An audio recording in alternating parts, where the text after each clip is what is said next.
I'm Nicole Fende.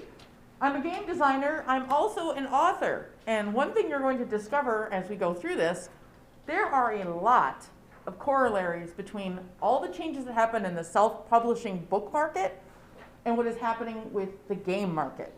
There's tons of corollaries. That's part of, in my business, I'm really good at spotting these trends.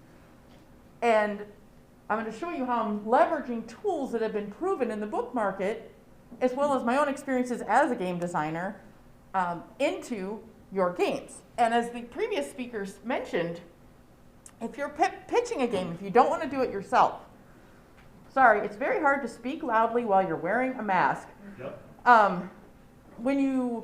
When you're pitching, if you don't want to self-publish, it is still valuable to have a market, a group of people who are already ready to buy. So that's what we're covering today. I love questions. If at any point you have a question, just raise your hand. I want you to ask me, okay? Don't be shy. So, what we're going to cover today is how to find, recruit, and leverage, playtesters beyond the usual suspects. And we ask questions. Marketing is like an engine building game. It is. And I've been in business for myself for over a decade. It is an engine building game. And it was funny when I've been in business longer than I've really known the board game, the hobby board game world. I started learning about engine building games. I went, oh, this is like a business. And it's a great analogy for you. You have some basic building blocks, right? It's the building blocks, the process. So if you think about your favorite engine building game, right? There's a couple key components. There's always the building blocks you're using. Maybe it's materials or a skill or people. Then you have the process, and then there's the nurture and grow, the final part when growth really skyrockets if you built your engine correctly, right? But you have to have the building blocks set up for it to be successful. And we're going to talk about the building blocks. There are a couple there's some I'm gonna list here. We're not talking about all these, but I want to reiterate, you have many different options to promote and elicit interest in your game. A trend that has happened in the book publishing world is even people who are New York Times bestsellers that have large six-figure pre-published deals are still expected to promote their books. I say that because, and I've really thoroughly enjoyed the session before this. I say that because right now maybe the bigger game companies aren't too worried about having you promote. However, and you can go and research all the corollaries and what's been happening with the book industry versus the game industry. I see that coming, so it's only going to help you be successful as a game designer to build up this audience and have these building blocks. So think of it as like a co-op engine building game, right? And everybody know what an engine building game is? Just want to make sure, because maybe you don't. Okay, so email lists, your social media presence. You don't have to be everywhere, just pick one thing, right? Don't try to be on all of it. Game reviews, you're obviously familiar with that. Influencers, industry events, paid ads, and what we're going to talk about, which is playtesters. I want to be absolutely clear, it is not a panacea. Playtesters are not the only thing that you need as a building block for your engine to sell your game. It is a piece of the puzzle. Okay, so as I've mentioned already, we have, we're looking outside the game industry for proven techniques, and the book industry is a prime example. I've self-published 2 books for a profit right away. They were profitable right away. And books, there are 4,500 new books published every day. And that's in the US. Every day. And in the last talk they had mentioned there's about 4,000 new games published in a year. But think about it, 10 years ago, it was a fraction of that, right? Maybe a couple hundred. And it's just going to continue to escalate as companies like the Game Crafter gain traction because it's easier and easier to put your own game out. There's a lot more noise in the system, so to speak. There is a lot more noise. And why I think it's so important is something like the book industry has already shown how you can stand out in that noise. Some examples, and I could not have asked for a better lead-in with the last talk because there were some great examples in it. They were talking about special interest, Wingspan, okay, the birders, or the national parks. Part of what helps you stand out, one of the best self-published authors I know who has sold literally thousands of copies of her book without lifting a finger, wrote it about a town called St. Elmo in Minnesota. It's a town. It's like the real life stories of a town that's probably only got 20 or 30,000 people, maybe 40,000 people who live there. But because it's so specific and the people feel so emotionally connected, that thing still sells. She published it like 6 years ago. She still gets orders for it. Don't be afraid to create or look for a special interest to tie in. And that also helps with playtesters, which we're going to talk about. Okay, we are actually now going to do a little bit of an exercise. I know, I'm making you work. This is not just, me talking at you. So, does your game? Let's start with this, and I'm going to have you actually do a breakout for a few minutes and talk to the people around you. Does your game have a unique topic or focus? We just talked about Wingspan, right? I'm working with a designer on a game that's got a steampunk focus. And there's like a whole world around steampunk, right? Steampunk has a very strong identity outside of the game world. And there's ways you can tap into that. So what makes your game unique or interesting? Because there's nothing new under the sun with mechanics. We wish there were, but there's probably not. And again, the niche interest, and would your game appeal to a traditionally underserved market? The example of the parks in the last one. I know a lot of park aficionados I love national parks. And it's easy to sell a game to a market that hasn't usually seen something going to their interest. Think about all the cat crap you can buy. And I have 2 cats. Okay, I'm not dissing cats. Because it's an easy buy as a gift for someone else, too. Oh, they love the national parks. Here's a game. Done. Super easy to buy it for someone else, as well as spend the money on yourself. Because, and I cannot emphasize this enough, emotional connection. And that's the same reason why playtesters are so valuable. When someone feels invested in what you've created, they're invested in the success. So when you have playtesters and they played a game, they played your game, and now they've talked to you, the designer. Now you're people. Think about it. What will you do for a friend versus a stranger? What will you do even for an acquaintance versus a stranger? It's why Kickstarter can be such a useful marketing tool. Because now that someone's funded a game, they want to see it succeed in the real world. We're taking a step back. Because to be successful on Kickstarter, you need a list. And trust me, you need a list.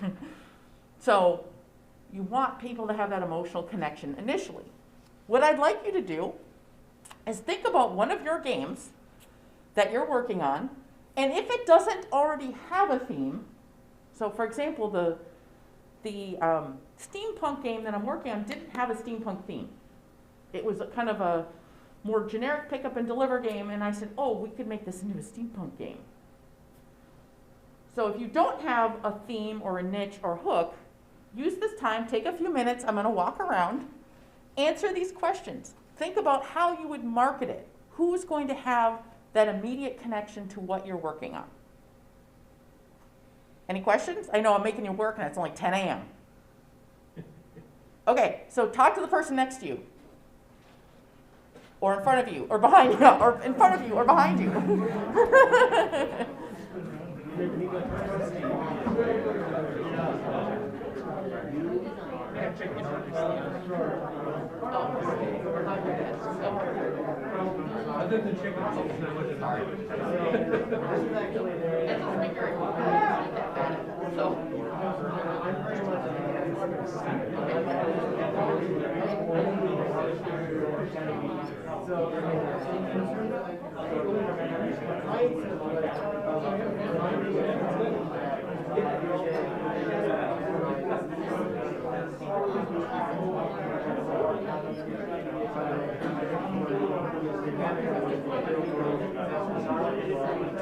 How can I explain this game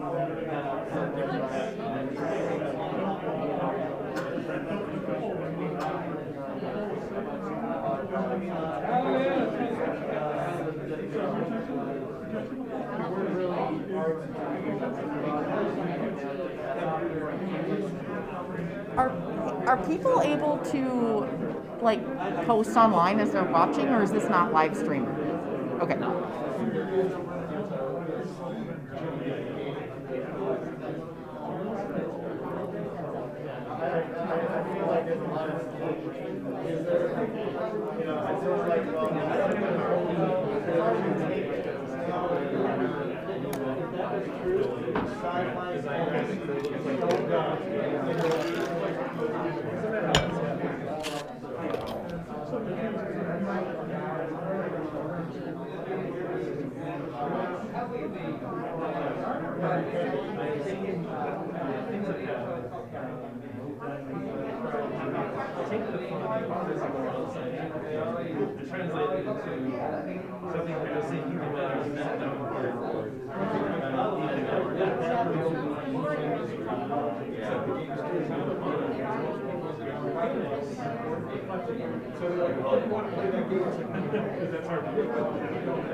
I do.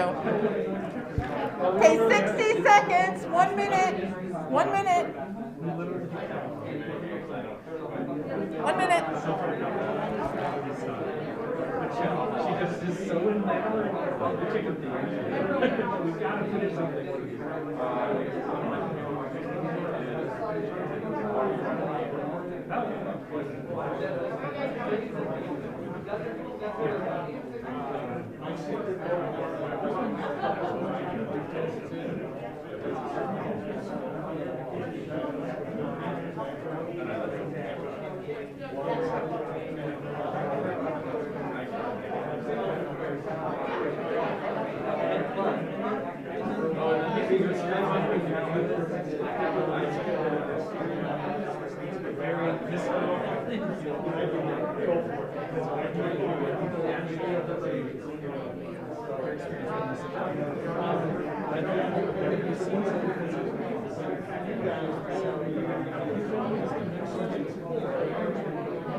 Okay.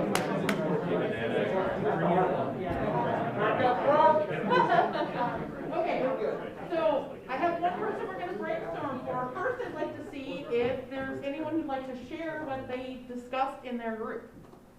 I mean, you learn by not only doing yourself, but hearing what other people are doing. And I keep forgetting I'm supposed to stand here. Can't see you. I know. Yes.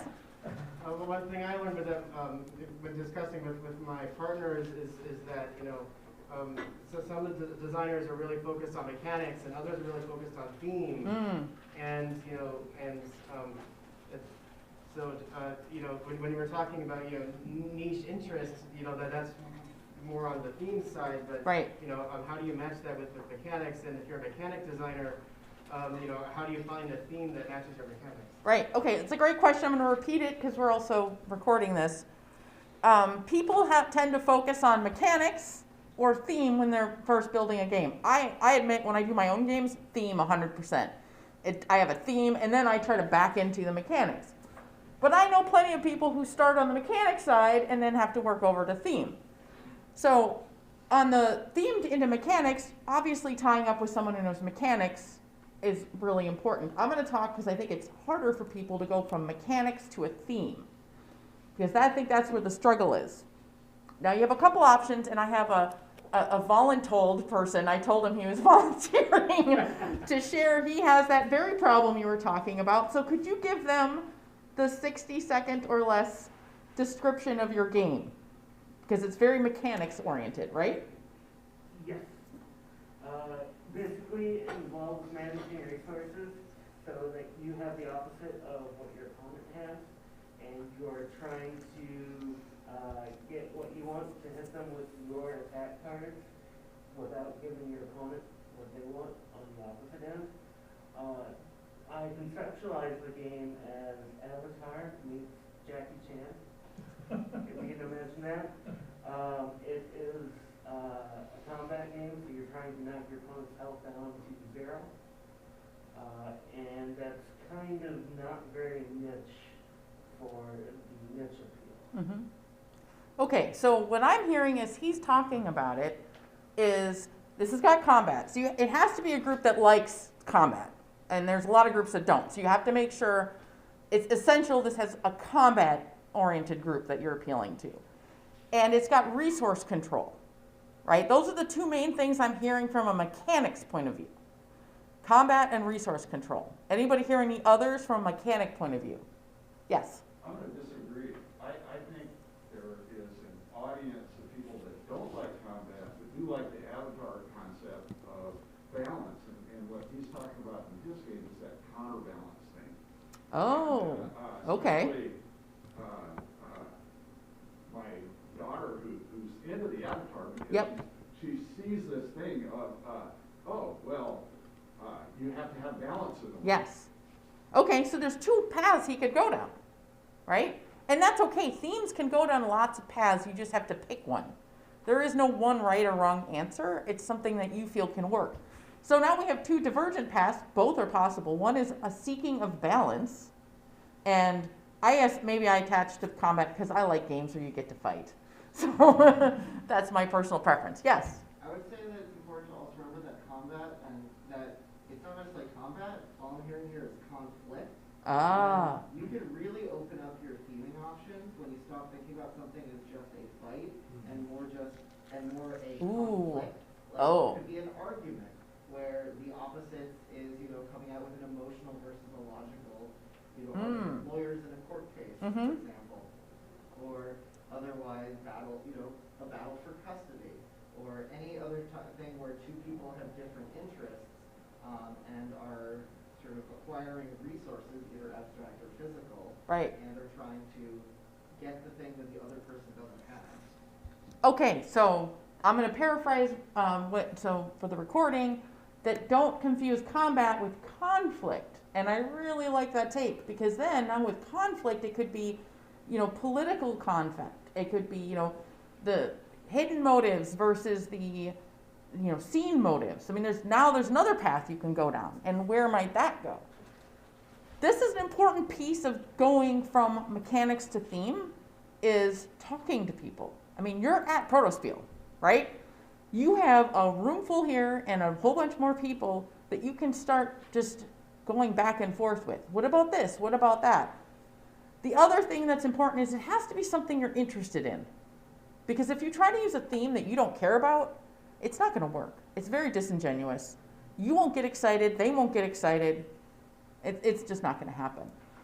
So I really like the conflict and resources, because now you might have something where it could be historical, like in a historical area, like it could be alternate history, lots of different paths to go down. I hope this at least gives you a start of some ideas. Yes. Okay, yes. I hear homeless people versus housed people Oh, struggling to over a finite set of resources. so you've got lots of different ideas at this point on where you might go with it. The other thing you can do is say, all right, well, and then is there a group, other ways we're going to get into on the next section, how do we find these people? So what I would encourage you, just for the purpose of today, pick one of these. Just for today, pick one maybe, because it could be Avatar resources or whatever. I mean, people who love Avatar, it's fairly broad, but I'm sure you could drill down further, because we're going to go on to the second part of identifying. Do you see how it is a good idea? You set out the mechanics you care about, and then you start playing with what in the real world might it relate to. Yes? No? Maybe? Yes. Any other examples that you guys want to share? Because you're helping everybody learn more. Yes? So, you're talking about theme versus mechanics, and I always definitely get drawn into a theme, but I definitely want a game with good mechanics as well. Like I definitely favor probably more Euro games. I know the theme is not as based it on, but I like there's some semblance of theme. But I have a game of co-designing, and we actually work perfectly because I definitely think about theme, and he works definitely more on the mechanics, and kind of the game we worked on together is an engine building using a grid, so it's a little bit different with tiles on a grid, and I provided a theme of eldritch entities running a restaurant. So. Ooh, I want to play that. See, look at immediately when I heard the theme part, I'm like, I want to play that. And that, going back to the first session, how do you stand out in a crowd? When they were talking about having a hook, right? Because you want to be able, in the end, to describe your game with a single sentence. And generally, the single sentence isn't mechanic focused. I was at Tabletop Network event a couple of years ago, before times, and they did a session where they had some established publishers sitting up front, and everyone could do like a 60-second pitch to them. Actually, maybe even 30. And then they gave you a little bit of feedback. And every time when it was mechanics focused, they told them to change it up. They said, when it comes to marketing a game, the theme, the feeling, people get a feeling when they play your game. Those are the games that are super successful, by the way, is they get a feeling as they play. I'm trying to blank on his name, the guy that created Pandemic. He was speaking. Thank you. He was speaking, and he talked about creating the tension in Pandemic, the tension, and how he kept testing and testing to get that tension, which if you play it, you feel it, right? Like, oh my God, are we going to succeed or not? So that feeling and turning it into how does it address a niche? Although I guess now pandemics aren't really a niche. At the time they were. Any other questions or thoughts before we move on? Yes? I just say Steam tends to sell games quickly. Mm. And most people who buy a game walk into a store and they'll make a decision in maybe 60 seconds. Yep. If they want the game or not. And so if you get, like, a theme will communicate that quickly to people, whether it's just the art or the art really speaks to me, or the theme speaks to me. So versus 60 seconds is not enough to unpack all the different ways this game is awesome. Right. In terms of mechanics.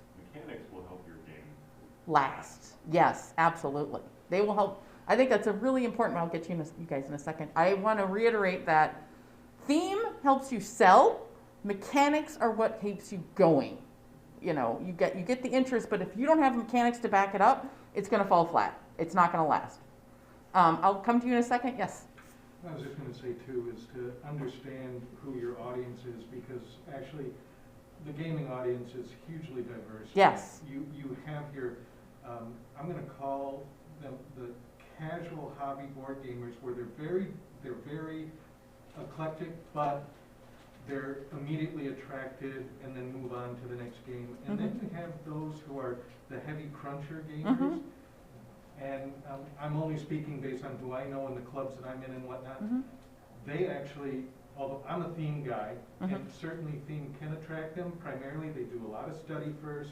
They get deep into the game. They want to know the mechanics. They want to know how they interact, because they've already played 150 different kinds of games, and they're looking for something that is truly going to engage them. So, I mean, it's just not to say you can't really dismiss any one thing or another.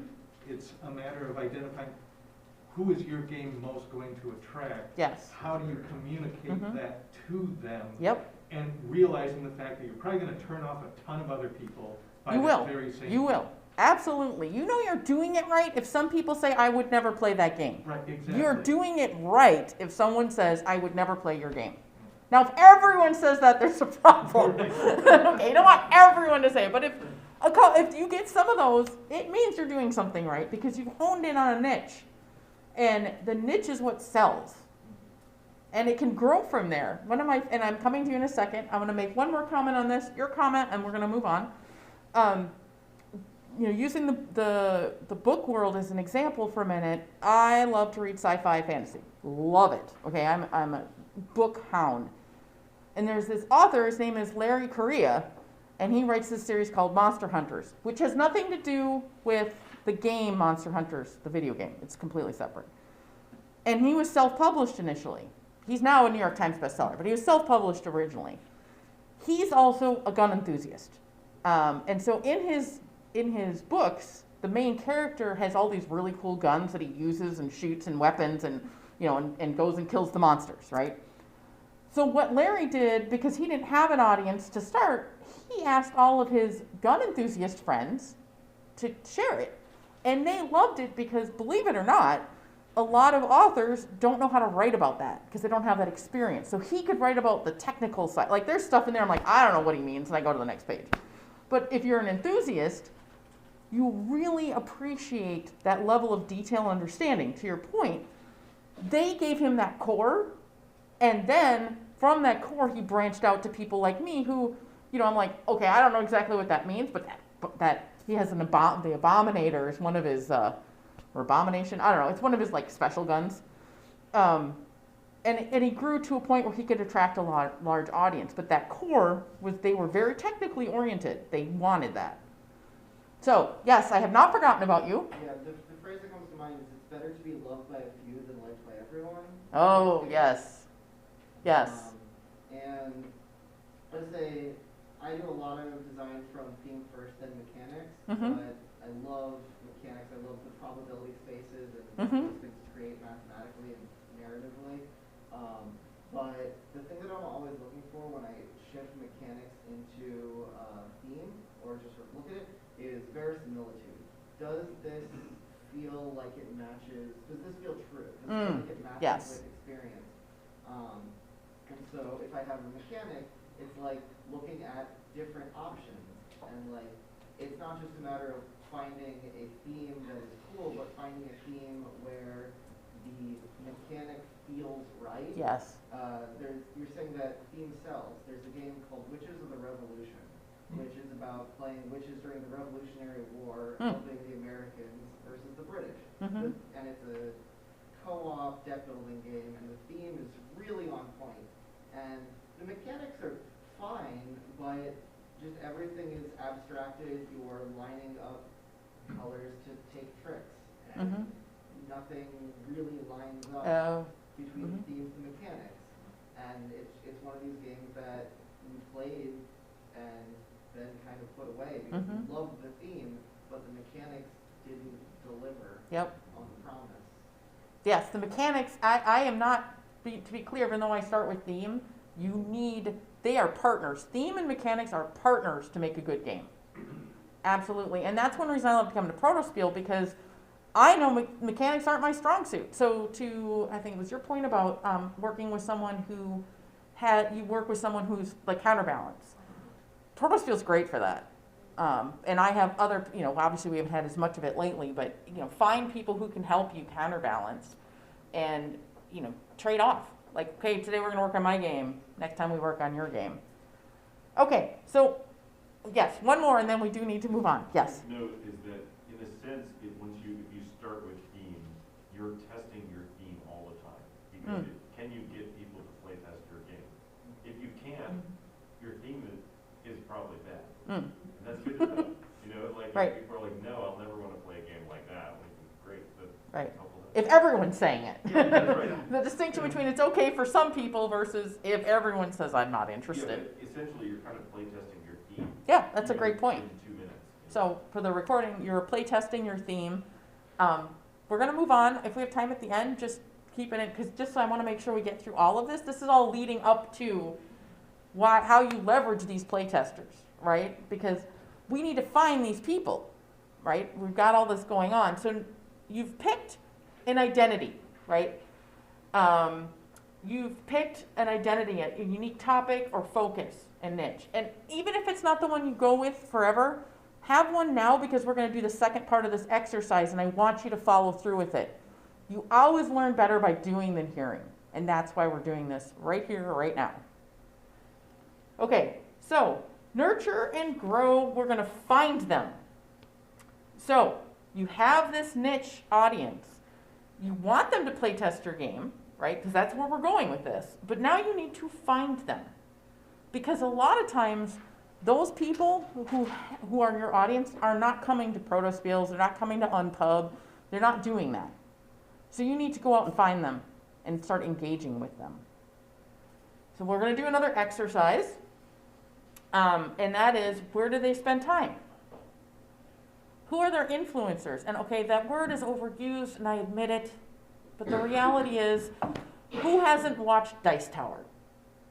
Right? I mean, there are people who, back in the day, a lot of people who weren't heavy gamers watched Tabletop with Will Wheaton, right? So who are the people that influenced your market, your niche, outside of maybe the traditional game people? So for me, with like using the steampunk as an example, is I got involved with, there's like a magazine that goes out to just steampunk enthusiasts, right? There's cons for it. There's ways I can connect with that steampunk audience, that not that they don't play games, but finding that crossover. And I don't know if anyone's read The Tipping Point by Malcolm Gladwell. Are you guys familiar with that book? Okay, it's called The Tipping Point. It's, I think, 10 years old or older now. Malcolm Gladwell was a best-selling book. And he talks about, in that book, how things go, how they become, popular, basically. What is the tipping point? And what are the building blocks for the tipping point? And there are 3 kinds of people, and 2 of them are really important to you. There's the mavens and the connectors. The mavens are the people who you go to when you need specific information. We all know someone like this, like the person who always knows the latest about new technology. They always know the latest about the new food that's, foodie restaurant that's popular. They're the one you go to when you need special information. They always have the leading edge information. Those are the mavens. Then there's the connectors. Connectors are people who say, oh, you should meet so-and-so. We all know people like that. Or they're always introducing you to people. Or if you need to meet someone, you go to them and say, hey, do you know anyone who works at XYZ company? That's a connector. Those 2 in particular are very valuable to have as playtesters because you want to get to a tipping point. So the first 2 is really where I want you to focus. I want you to focus on, now you've got your niche, where do they spend time, and who do they listen to? What podcasts do they listen to? What bloggers, what YouTube shows, whatever. Discord channels, Reddit places, Reddit subreddits, whatever. Does that make sense? Okay, so again, probably better, did you have a question? A comment that I've been playtesting and I find it was easier to start with the experienced gamers in the beginning of the game because they're more patient and wait until you have more development to add the casuals. that's a really great point about playtesting. It's the same as, like, I'm going to use the book thing again, beta readers. In the book world, when you first write a book, the first drafts suck.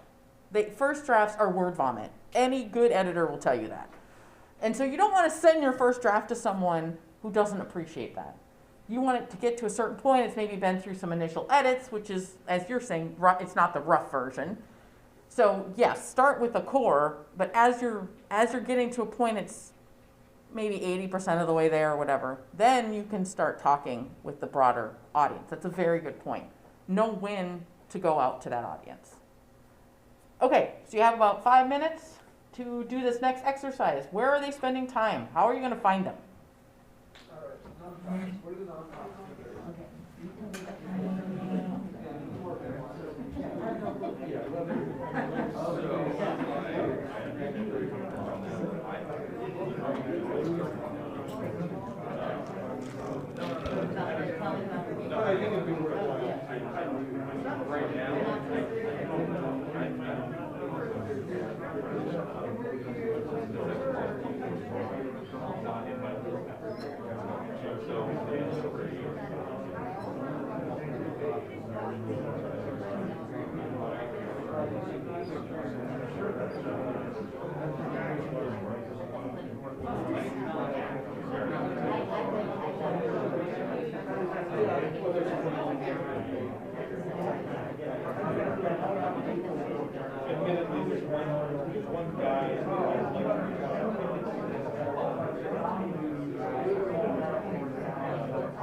Spending the last 2 years in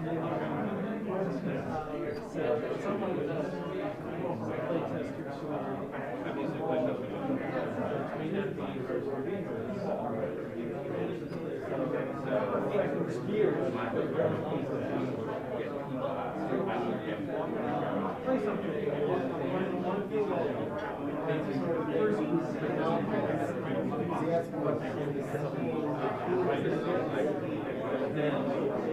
I guess, like, you know, I've got some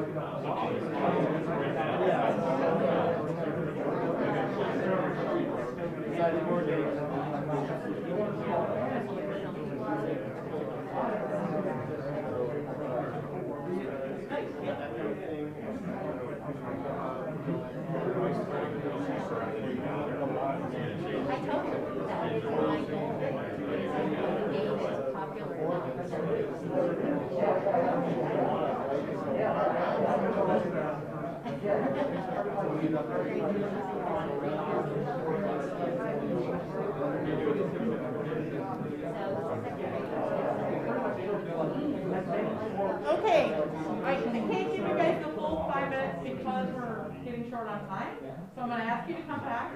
I'm going to be here through the whole weekend, so if you want to ask questions in the future, feel free.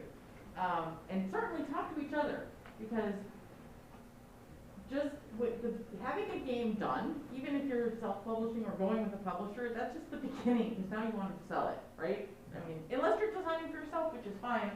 However, I'm imagining everyone in this room wants to sell their game. So finishing the game is just the beginning. And I hope that's not, doesn't feel overwhelming.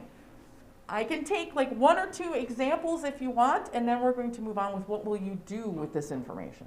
So does anybody have an example they'd like to share of something they thought of where you would find your niche? Yes? One thing we were talking about is the niche that you're developing your game for. Are you sort of in that niche, or maybe you might have, you know, friends who are in the niche, but you're not personally in it? And I think that that's an interesting tension about, like, should you be designing a game for a niche that you're not personally invested in, or should you actually take the time to become like an enthusiast in that theme? Well, you need to know something about it. I would say, again, that it comes back to, you don't have to be an like a deep enthusiast, because there's only so many hours in the day. So to get really into every theme, what I would say is you need to at least have an interest in it and you're willing to learn about it. It's that 80-20 rule. You can get 80% of the stuff with 20% of the effort. So as long as you're willing to put in some time and you have genuine interest to find out and leverage, that's why you want to leverage a maven. So let's say the mavens are the one that know everything. So if you're really interested in a topic, let's say you were going to do a national parks thing. Like, I'm not a maven on national parks. However, I know some. So I would reach out to them and say, hey, this is what I'm doing. I need your help. Because then you can leverage all that knowledge without spending a ton of time. If it's already like what you love, great. Any other, well, we're going to go on, and I apologize, but we do need to move on. So now you've got, imagine you've got these, because remember, we're going to the playtesters, but you had to figure out who to ask. Because just any random playtester is not useful. I mean, they're useful in the sense of learning, getting feedback on your game, but as far as marketing your game later and using them as a tool, you need to go through all these steps first. So if you're gonna reach out to them, because again, we're talking about people who are not typically playtesting right now. This is in addition to the people who playtest at Protospiels or Unpub or any other event that you go to, and they're just doing it. Why is this of interest to them? Which a maven can help you articulate that. Why is this of interest? Why are you contacting them specifically? And this is where the connector comes in, because the connector knows them. And the minute someone says, hey, you know XYZ and I know XYZ, so you've got a connection versus a cold call. If you don't know who knows who, are you guys on LinkedIn? Yes? Okay. If you're not, okay, but if you are, it's a great tool to figure out where your network goes. If you're not, what you can start with is just putting out a call. I need someone who's in this specific niche, whatever that is. Who do you know? The more specific you are, the more likely they'll give names to you. You're requesting them to playtest. And again, if it can be done by a mutual connection, that's optimal. So now we're getting to a person who has an interest in this, who will have an emotional attachment to it. They can also help test your theme, and there's someone who would want to help you promote it when it comes out. Okay, obviously you want to solicit feedback. The next thing is you want them on a mailing list. I cannot overstress mailing lists. Don't let them say to you, oh, I'm on Facebook, or I'll see you on Discord, or you see me around. Don't. Get them on a mailing list. Even today being like with all these other things, texts and instant messaging and everything else, email lists have the highest ROI by an order of magnitude, return on investment, meaning the highest conversion rate versus someone who sees a Facebook post or whatever. Get them on a mailing list. I cannot overemphasize that. Then what you can do is you can provide them with regular updates, because you set, it's like a relationship, really. It's like any other relationship. You go out on the first date and you're like, hey, do I like you? Yeah, I kind of like you. But then if they never call you again and then 6 months later they say, let's get married. What? It needs to be nurtured along the way. They need to hear from you. You keep the emotional connection going. And it could be as short as, hey, we did playtesting this weekend and here are some shots of what the board looked like. It doesn't matter. It doesn't have to be a long love letter, so to speak. Give me a quick little note. It does keep them engaged. And then when you want to get other playtesters, see, they help you grow geometrically, right? Exponentially, because you've started with this core, and then they play it, assuming they like it. You say, okay, who do you know that'll play it? Use them nicely, but use them. And invite them to join your virtual launch team.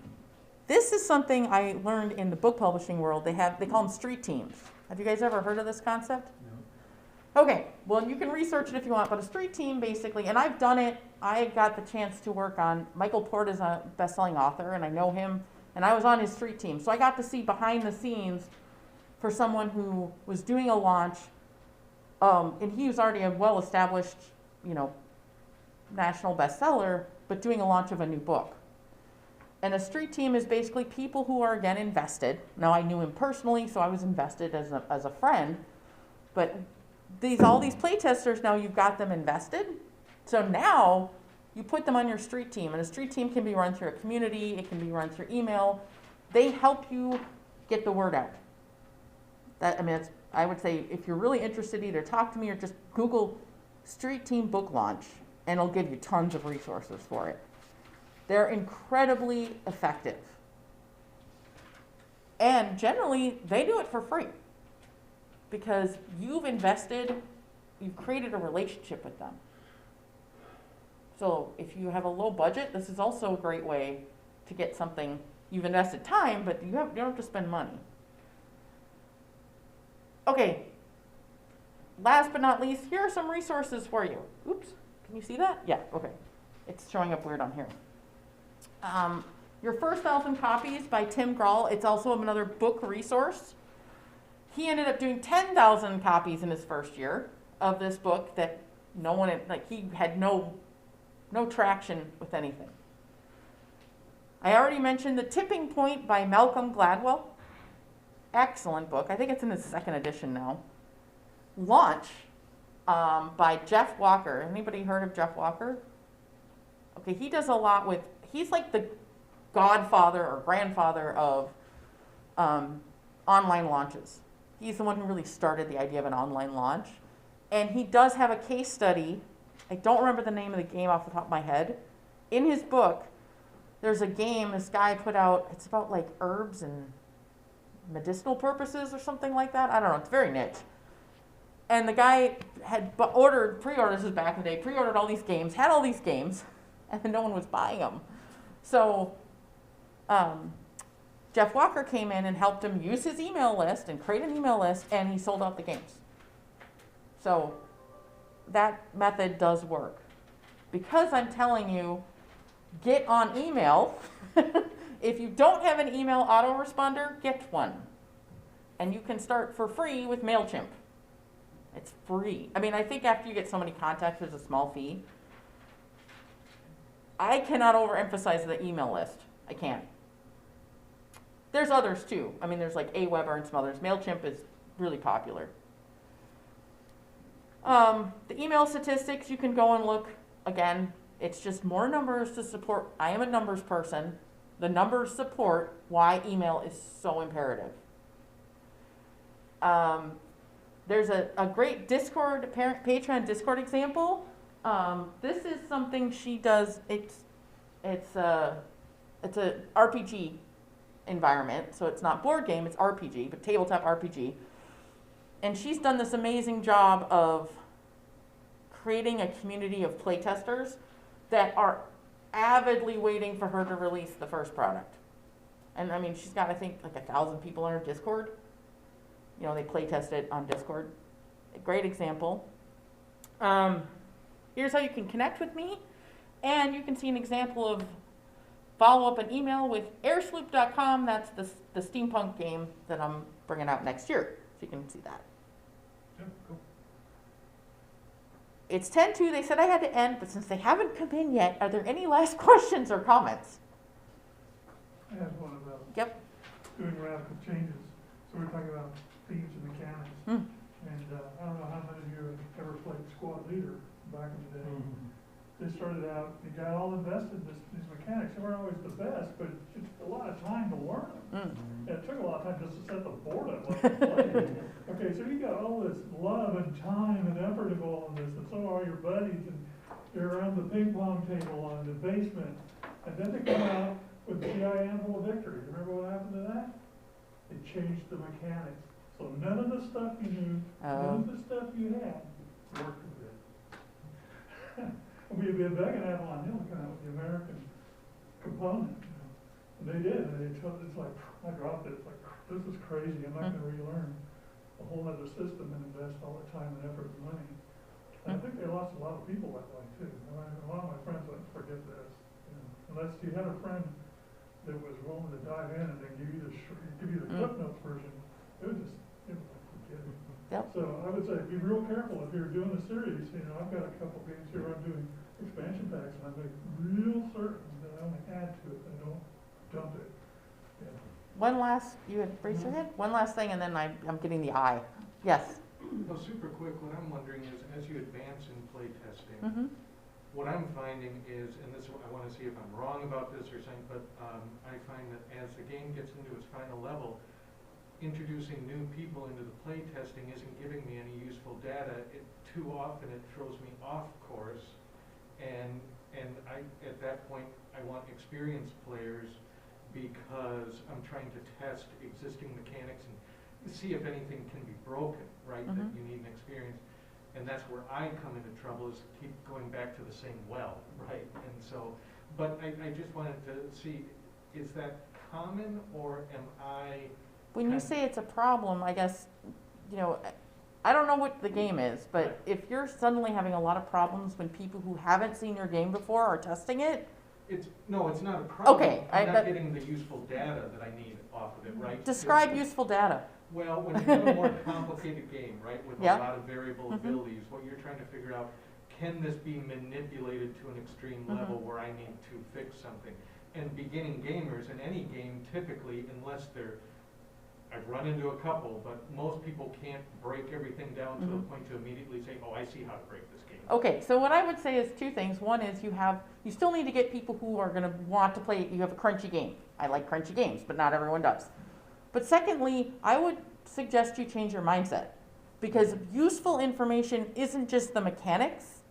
It's, do I like this as a consumer? And then who do I know that I will tell? Because the playtesting gives you a chance to see, what do they like about the game? How would they describe it? What's the selling point to them? Because that's valuable to market it. So I would suggest adding that as a metric for your playtesting, and that might make you feel like you're getting more out of it. They're giving me the eye. Can I take one more? Yeah, it's very short. Okay. Don't forget, as in a later stage, don't forget to playtest your rule books. Yes. Because getting those other players who don't have the same background in the game, and also getting those players who wouldn't want to play the game but would be the significant other or parent or child or sibling of somebody and is playing it out of a social obligation. Like having a game that maybe it doesn't quite appeal to them, but at least they can, you know, play it without suffering. I love that. I mean, it's true. It's true. I make people suffer through games. Okay, that and blind playtesting, if you don't do it, you should definitely. And I have to be done. Thank you very much, and you're certainly welcome to talk to me, ask me questions, and all that. Thanks.